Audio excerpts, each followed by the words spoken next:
So I want to go down the row. I'm going to start with Stephen and move around and just ask you guys who told you the facts of life. Who told you about the birds and the bees? There was no dad on the Facts of Life, just so you know. It was at an all-girls school. It's a different show. All girls, no dad. Just try to keep them straight. I'm just saying. Thank you, John.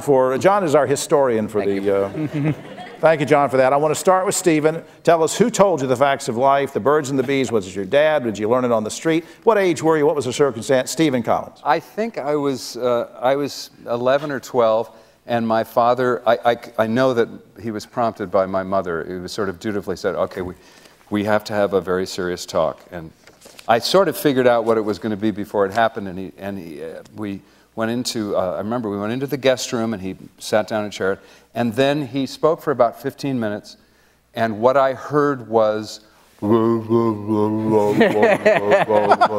I did not hear a word he said because I was sitting there going, oh my God, my father's telling me about sex.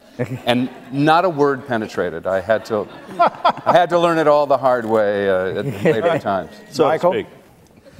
Well, as a matter of fact, had I not been able to hear the words, I could have seen the pictures because my father was a draftsman and drew me pictures. No, not as, it wasn't as prurient as you think. It was, it was very, it was like a Grey's Anatomy textbook, that boring. And as I had been raised Catholic, I wasn't supposed to have sex until I was 30 anyway.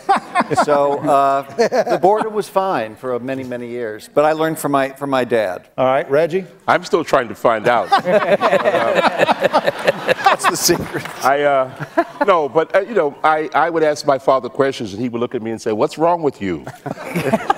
But basically, I learned from my older brothers and people who were older than me. I would ask questions. I didn't want to go out on the street and learn, so I would always ask my brothers and and they would always tell me, things. So. All right, Mr. Cryer. My mom sort of came. She was. There was a little bit of hippie to my mom, which made me. Family Ties was, a great show for my youth, and really struck a chord with me. So she was looking to explain it at the drop of a hat, basically. Any excuse. I think I was 6. And I said, oh, there's a baby. And she said, okay, where babies come from is when a man and a woman love each other very much, So she launched into it several times before I had any understanding of what was being spoken about. And finally, when I was about 8, it sank in.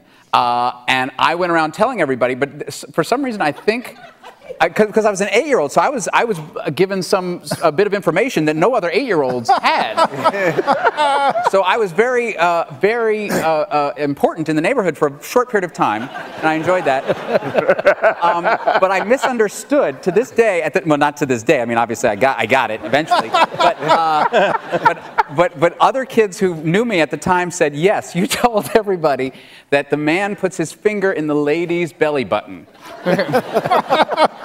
So obviously I was a little unclear on the concept. That was a little too graphic. Sorry. Well, I'm going to even go there a little further then. Oh, no. My dad liked to describe things very graphically.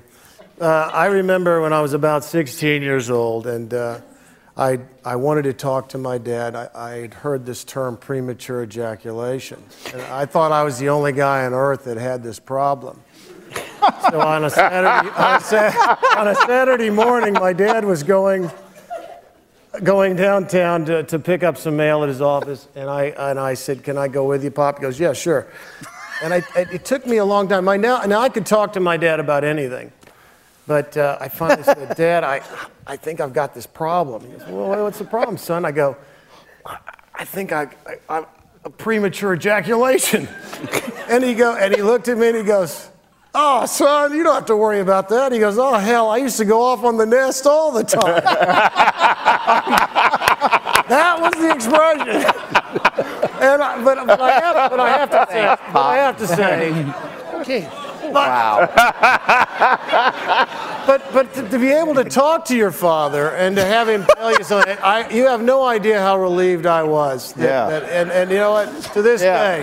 In many ways, yeah. In many ways. And I would... Patrick?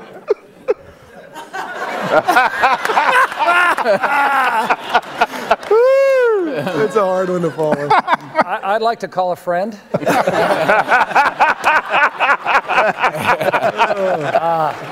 Wow. Yeah. Well, actually, my youngest son sat me down.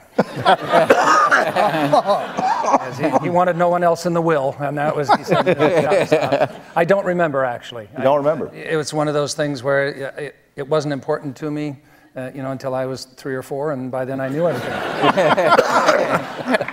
Dick Van Patten, let's hear from you. I was 14 years old, and my father told me, and I was thinking, oh boy, I hope he's right.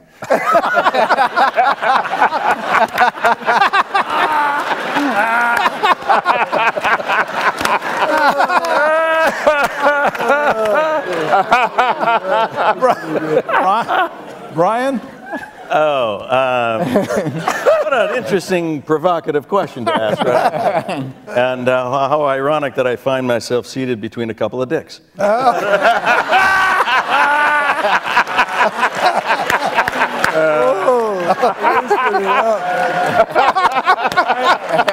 Oh, that's great.